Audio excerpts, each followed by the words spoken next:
The question of whether fat people need more food to survive than a skinny person is a bit like asking if a truck uses more fuel than a motorcycle.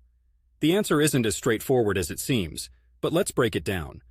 Your body needs energy to function. That energy comes from food, but how much you need is governed by factors such as metabolism, activity level, and yes, your current weight. Metabolism is like your body's engine, and it dictates how quickly you burn fuel, that is, calories from food. Now, it might seem counterintuitive, but bigger bodies, especially those with more muscle, often have higher resting metabolic rates. This means that yes, to a degree, larger people might burn more calories even at rest compared to smaller people, because their bodies require more energy to maintain basic functions. This doesn't mean they necessarily need more food, though. Here's where it gets tricky. Body fat.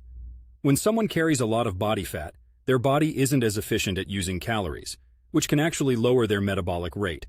If a fat person and a skinny person are both lying on the couch doing nothing, the fat person may burn fewer calories over the course of the day because they have a lower metabolic rate. But where body fat changes the game is survival.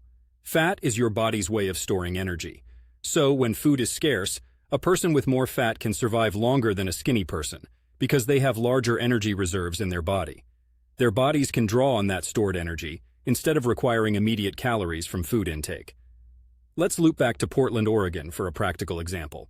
Here in the Pacific Northwest, outdoor activities are a big part of the culture.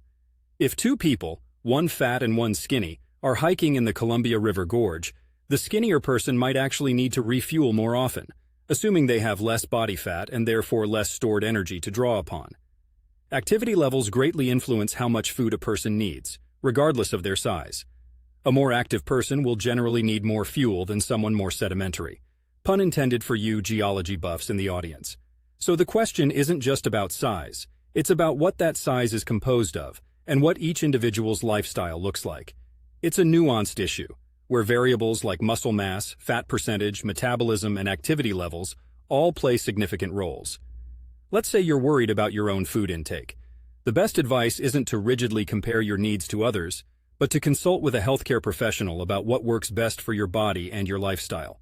Stay informed, listen to your body, and adjust as necessary. And remember, we're all built a little differently, and that's okay. Whether you're strolling through the streets of downtown Portland or briskly hiking Mount Tabor, it's all about finding what balance works for you.